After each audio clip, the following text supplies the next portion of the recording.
चांगल्या गोष्टी खायचा प्रयत्न करत असतो, पण अगदी जिथून ते येत आहेत ना तिथं आपलं लक्ष नाहीये. कारण जिथून ते येत आहेत, जसं अडकरताई आपलं शतायुषीचं हे आहे की परिणामांवर तुम्ही काम करायला लागलोय आपण. डायबिटीस वाढला साखर कमी होण्यासाठी, बीपी वाढला त्याला नॉर्मल करण्यासाठी, म्हणजे हे सगळे परिणाम आहेत. मग या परिणामावर काम करायला लागलोय, कारणावर करत नाहीये लोक, काम करत नाहीत. आणि आपण शतायुषी त्या कारणांवर काम करायला लागल्या. आहाराचं जरी व्याख्या नसलं तरी तुम्हाला वाटेल शेतीबद्दल मॅडम एवढं बोलायला लागले. कारण का की मी जसं योग पंडित आहे, योग प्राध्यापक आहे, नॅचरोपॅथिस्ट आहे, तसं मी महाराष्ट्र शासन जिजामाता कृषी भूषण आहे, शेती करते, प्रॅक्टिकल मध्ये शेतकरी आहे. म्हणून मला हे बोलताना आणि सांगताना खूप प्राऊड फिलिंग असतं. खूप लोकांना वाटतं मार्केटमधनं हे आणलं आम्ही तेवढ्या किमतीचं घेतो, हे भारी घेतो, इकडनं आणतो आणि तिकडनं आणतो. ऍक्च्युअली शेताची कंडिशन भयावह स्थिती आहे. आजकाल शेतामध्ये जे पाहिजे तेच नाहीये, म्हणजे न्यूट्रिशन व्हॅल्यू तिथली कमी झाल्या.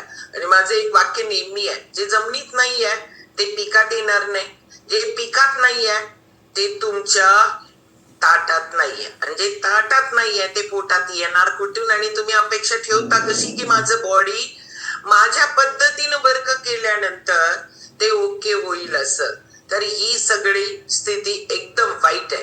काल मी शेतकऱ्याची आणि शेताची सगळी स्थिती सांगायला लागले, त्याच्यामध्येच आहे का जमिनीमध्ये कर्बाचं प्रमाण कमी झालं, का जमिनीमध्ये आपण म्हणतो जीवाणूंची संख्या कमी झाली, की हे जीवाणू जे न्यूट्रिशन आहे ते खेतात जवळ मुळांच्या जवळ आणतात आणि ते त्या पिकाला पचण्यासाठी ते मदत करत असतात.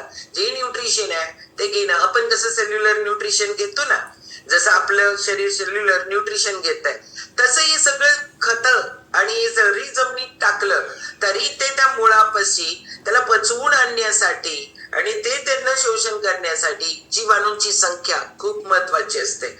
आणि हा जीवाणूंचा काउंट कमी झालाय, मित्रकिडींची संख्या कमी झालाय. म्हणजे पूर्वी एखादं असं पालापाचोळा ठेवला तर ते उचललं तर त्याच्या खाली मित्रकिडी भयानक असायच्या की ज्या जमिनीसाठी उपयोगी होत्या. पण आज मनुष्यबळ कमी झालंय, शेतकरी हा अडचणीत आहे, शेतकरी हा म्हणजे फायदेशीर ते नाहीच आहे. आणि त्याच्यामुळं मला स्वतःला ऍज अ शेतकरी कधीही मला असं वाटलं नाही की माझ्या मुलांनी शेती करावी आणि शेतात यावं, बिलकुल नाही. कारण तिथं आहेत कष्ट, तिथं आहे हार्ड वर्क आहे, हार्ड वर्क. शेती ही ऑफिस मध्ये बसून करता येत नाही. आता आजकाल खत कशी सोडायची, मीटरचं बटन कसं दाबायचं हे घरातून होत असेल. पाणी कुठल्या पट्टीला किती झालं, ऍटो आलंय, आता ऍटोमायझेशन आलंय शेतीमध्ये पण. तर तुम्हाला कुठं किती खत सोडायचंय, की कुठं किती पाणी सोडायचंय, किती तास सोडायचंय, चेंज घरातनं करता येतं. पण घरात बसून बाकी सगळ्या गोष्टी होत नाहीत. तिथं प्रॅक्टिकल मध्ये काम करायला जे लोक लागतात ते लोक कमी झालेत. कारण कुणालाच वाटत नाही, जे जुनं जनरेशन आहे ते आता काम करायला लागले. मला स्वतःला पण वाटतंय आमच्या नंतर आमची शेती होणार नाही. ते कुणीतरी केला तर कसं करेल, काय करेल, जास्त अपेक्षा ठेवायच्या नाही.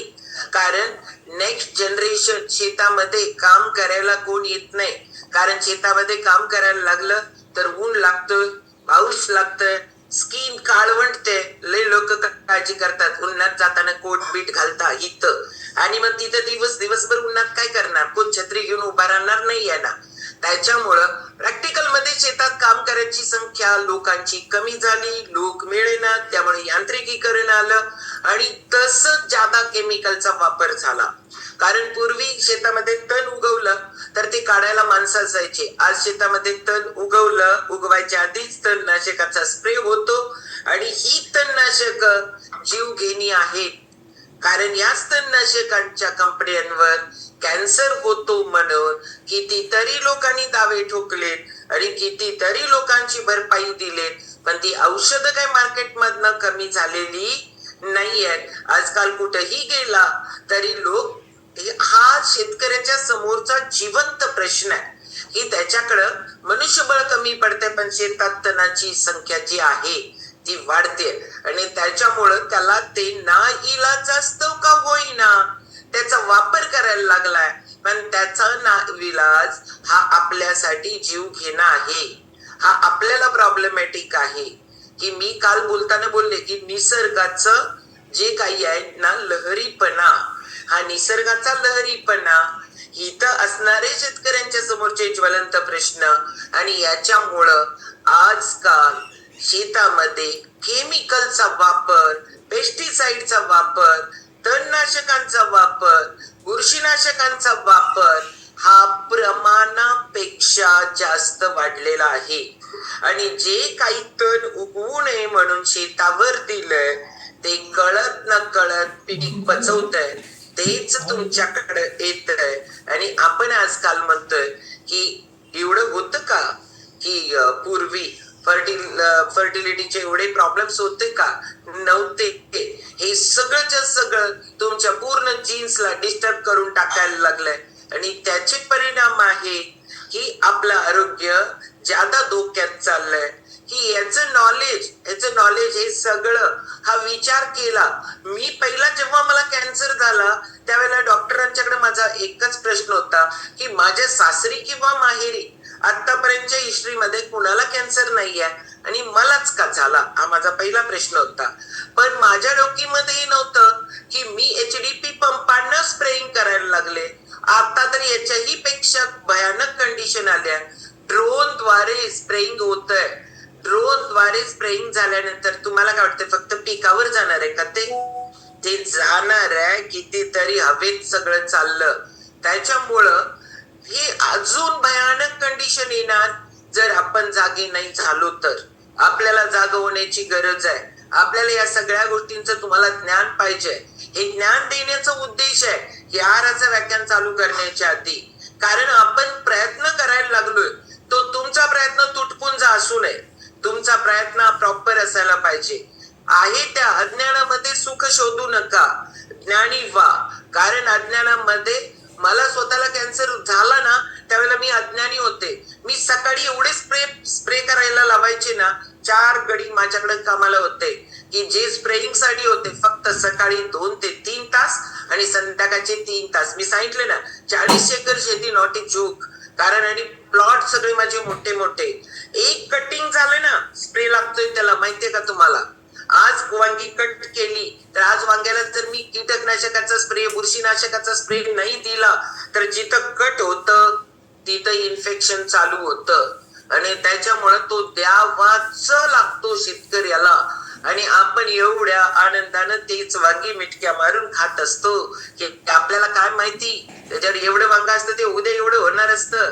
मला परत उद्या कटिंग करायचंय तर मला ते वांग्यावर जाणार आहे का नाही जाणार आहे? जाणार आहे. म्हणजे मी एक उदाहरण सांगायला नाही तर आज वांग्यावर बहिष्कार टाकाल आणि जो शेतकऱ्यानं वांगी लावलाय त्याचा दुष्काळ, त्याला आधीच प्रॉब्लेम आहे आणि त्याला अजून जरा प्रॉब्लेम आहे. म्हणजे मी एक उदाहरण सांगायला लागले तुम्हाला की ही वस्तुस्थिती आहे आजकाल.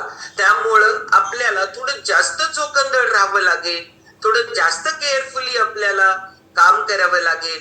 ह्या सगळ्या गोष्टी ज्या वाढलेत ना, जी मार्केटमध्ये आरोग्याची हेळसांड चालले, आरोग्याकडे बघण्याचा दृष्टिकोन बदलला आणि आरोग्याकडे बघण्याचा दृष्टिकोन बदलला.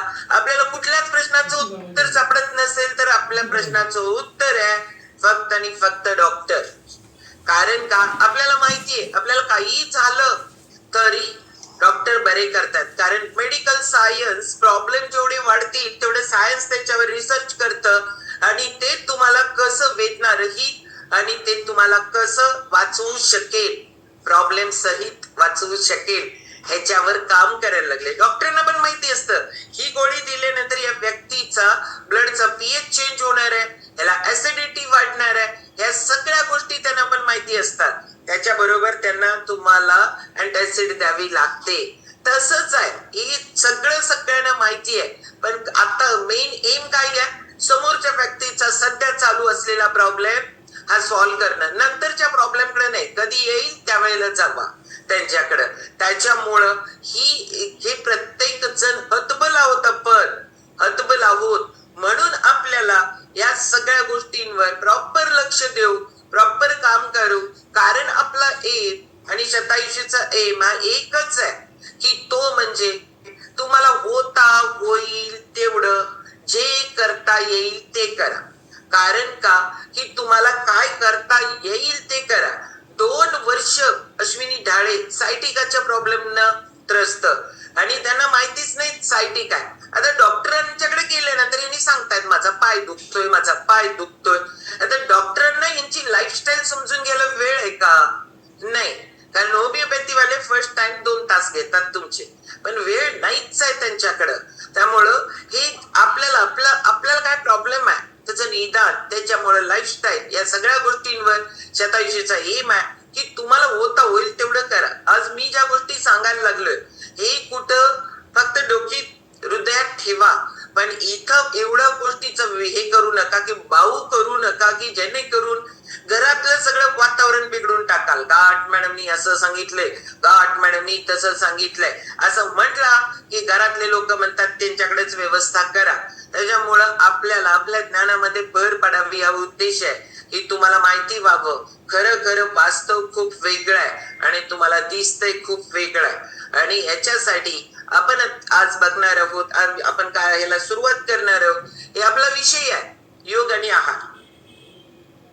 आता काय आहे माहितीये का, योग आणि आहार हा शब्द जरी बोलला असला तरी आहाराबद्दल योगामध्ये खूप बोललेलं नाही.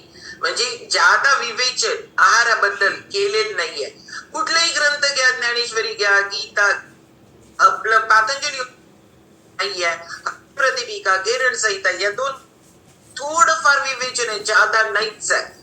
बरं, हा प्रश्न जर प्रत्येकाला पडायला पाहिजे की अध्यात्माची साधना करणारा नराला नारायण बनवण्याची साधना आहे आणि या साधनेमध्ये आहाराबद्दल ज्यादा विवेचन का नसावं. तर जो साधना करतो त्याची अंतप्रेरणा जागृत होते, त्याला स्वतःलाच कळतं की मी 1 वेळेला खायचंय, मी 2 भाकरी खायच्यात का माझ्यासाठी 1 गरजेचं आहे, मी काय खावं, कधी खावं, कसं खावं आणि किती खावं ह्याचं नॉलेज हे त्याला वेगळ्या ह्याच्यातनं घेण्याची गरज नाहीये. त्याची अंतप्रेरणा जागृत होते आणि त्याचं त्याला प्रकर्षानं ज्ञान होतं आणि म्हणून त्याला ज्यादा आहाराचं विवेचनाची गरज नाहीये. पण आपण आता बघणार आहे ना, ते आता आपण काय बघणार आहोत तर ही साधना आहे, याच्याबद्दल मी बोलत जाईन मध्ये मध्ये. पण या साधनेबरोबर ती साधना काय आहे, योग का एवढा महत्वाचा आहे हे पण मी आधीमध्ये सांगत जाईन बरं का. नाहीतर ते आता सांगायला लागले की मग तुम्हाला वाटायला लागेल आहार चालू कधी करणार, काल तर स्टार्ट केलं अजून चालू करत नाहीये असं तुम्हाला वाटायला लागेल. पण नाहीये, याचा रोल आहे तो कधी आणि कसा असणार आहे हे सांगणार आहे. आपण सगळेजण कशासाठी जगायला लागलो, एक प्रश्न आहे. आपण सगळेजण जगतो कशासाठी हा प्रश्न स्वतःला जर विचारला ना आपण, तर आपल्याला त्याचं उत्तर प्रत्येक आम आदमी देतो की मला सगळं चाललंय ते पोटासाठी. मग पोटासाठी जर सगळं चाललंय समजा, तर हा उद्देश आहे का आपल्या जगण्याचा? हा उद्देश नाहीये. पोटासाठी घालून हे शरीर आहे ना, हे तुमचं किती 5 फूट 5 फूट 4 इंच 5 इंच 6 फूट काय असेल ते, हे तुमचं मेन एम आहे आपला जगण्याचा. भगवंतानी आपल्याला काहीतरी तुमच्या जगण्यामध्ये अर्थ भरून पाठवलंय. तुम्हाला काहीतरी प्रारब्ध आहे तुमचं की त्याचं निराकरण व्हायला पाहिजे. तुमच्याकडून काहीतरी चांगलं काम व्हावं आणि जे काय आपल्या पाठीमागं पापपुण्याचा कर्माचा संचय आहे हा तुमचा कमी कमी होऊन तुम्हाला देवत्व प्राप्त व्हावं. म्हणजे काय, तुम्ही तुमच्या मूळ स्वरूपात स्थित व्हावं. नाहीतर मग म्हणणार आता काट मॅडम कुठली तर देवी होणार, बरोबर? असं नाहीये. माझं स्वतःचं जे मूळ स्वरूप आहे ना, त्या मूळ स्वरूपात मी स्थित व्हावं हा मेन आपल्या जगण्याचा एम आहे. आणि त्याच्यासाठी मग आपण बोलतो सगळं चाललंय ते पोटासाठी. हो, कारण का की त्याच्यासाठी हे जे काही तुमचं शरीर आहे ना, त्या शरीराच्या माध्यमातूनच या सगळ्या गोष्टी तुम्हाला साध्य होणार आहे. विदाऊट शरीराचं तुमचं मन राहणार कुठं, त्याचं वास्तव कुठं आहे? तुमच्या शरीरात आहे. मग तुमचा आत्मा आहे कुठं? तुमच्या शरीरात आहे. मग हे सगळं तुम्हाला काही करायचं असेल ते धर्म अर्थ काम आणि मोक्ष हे 4 पुरुषार्थ जर साध्य करायचे असतील ना, तर याच्याशिवाय तुमच्या जगण्याला काहीच अर्थ नाही आहे. आणि मग हे जर साध्य करायचं असेल तर आपलं शरीर हे स्वस्थ पाहिजे. हे शरीर जर स्वस्थ ठेवायचं असेल तर या सगळ्या गोष्टींची तुम्हाला नितांत आवश्यकता आहे, ती म्हणजे तुमच्या शरीराची. आणि त्या शरीराचं स्वास्थ्य चांगलं राहिलं तरच मनाचं स्वास्थ्य चांगलं राहतं. आणि मग आयुर्वेदामध्ये आपण व्याख्यानामध्ये 2 गोष्टी अंतर्भूत आहेत ह्या पूर्ण आहाराच्या व्याख्यानमालेमध्ये. नॅचरोपॅथीच्या दृष्टिकोनातून आणि आयुर्वेदाच्या दृष्टिकोनातून आपण या आहाराचं व्याख्यान बघणार आहोत. आणि तर मग आपल्याला ग्रंथांमध्ये काय सांगितलंय स्वस्थतेची व्याख्या.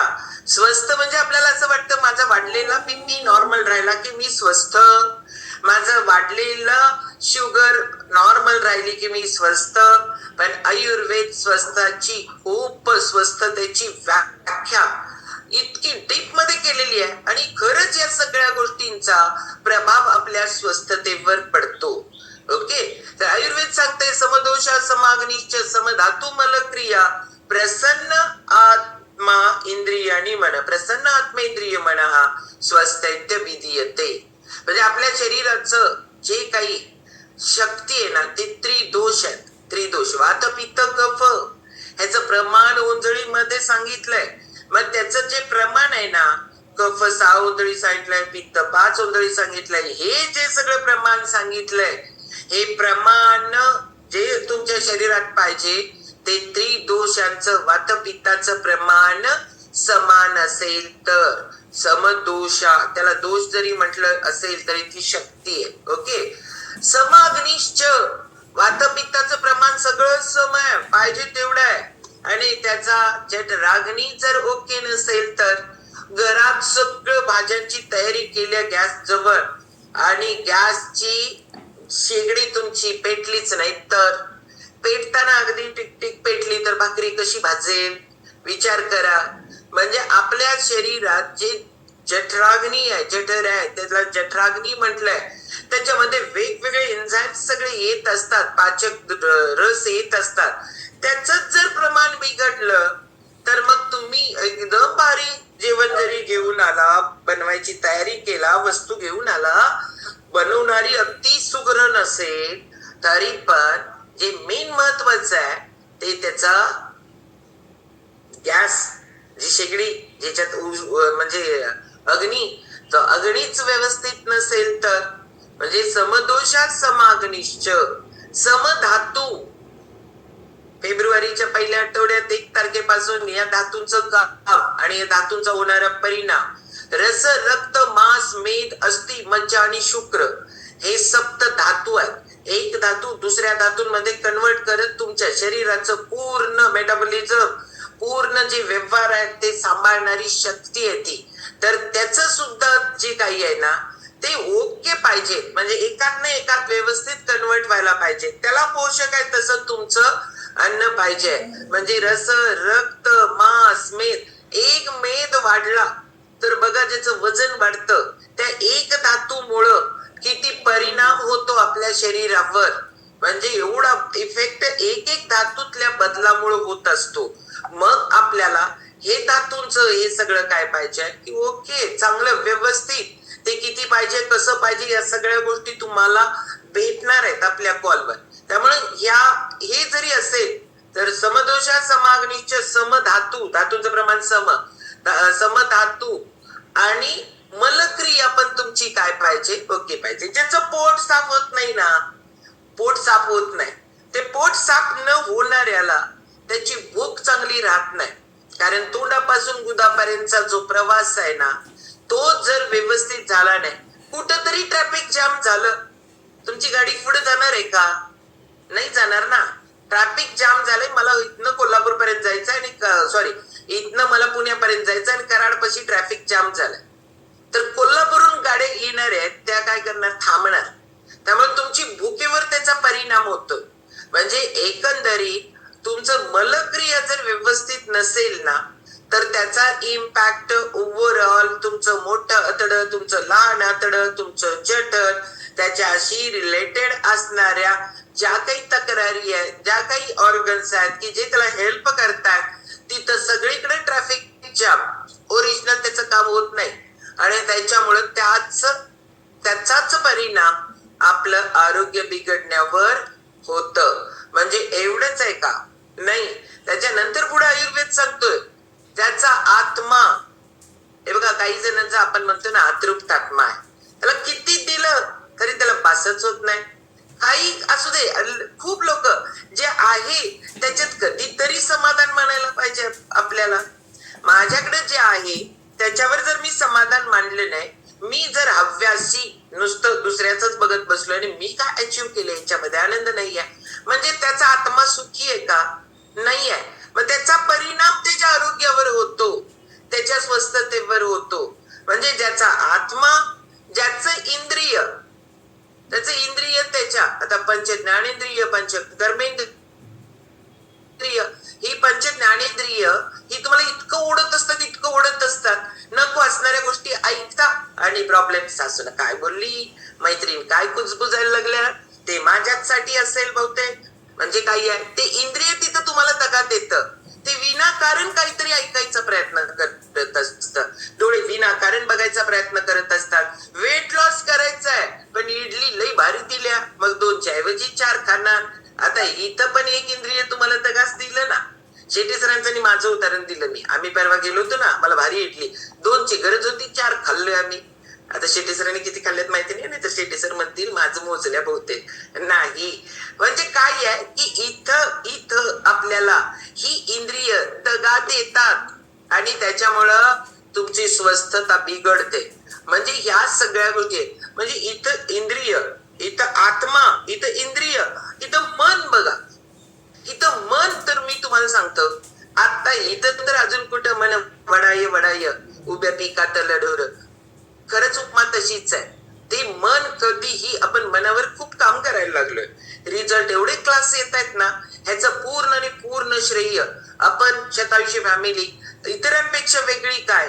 खूप लोक न्यूट्रिशनवर काम करतात, खूप लोक योगावर काम करतात, खूप लोक अजून कशावर काम करतात, पण शतायुषी काम करते ते म्हणजे तुमच्या मनावर. आणि हे मन आहे ना, ह्याला स्थिर करणं खूप गरजेचं आहे. ह्या मनाला स्थिर करण्याची साधना म्हणजेच तुम्हाला तुमच्या मूळ स्वरूपात स्थित करणं आहे. म्हणजे देवत्व प्राप्त करून द्यायचं असेल तर हे मन तुमच्या बरोबर पाहिजे ऑलवेज. त्या मनासारखं त्याला, मग मन लई काय काय सांगत असतंय, पण मन तुम्हाला ओढत नेणार आहे, तुम्ही मनाला त्याच्या विषयामध्ये रममान करायचं आहे. तर या सगळ्या गोष्टी जर आपण नाही केलो तरी पण आपल्याला स्वस्थता भेटत नाही.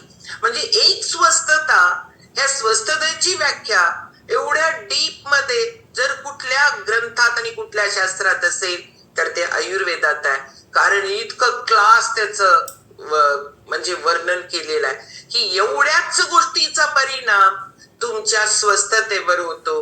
ह्या सगळ्या गोष्टींवर आपण प्रामुख्यानं काम करायचं ठरवलं तर आपली स्वस्थता स्ट्रॉंग आपण आपल्या हातामध्ये ठेवू शकतो. पण ह्याच्यावर जर प्रभाव, या सगळ्यावर जर काम करायचं असेल तर आपलं शरीर चालतं ते अन्नातून.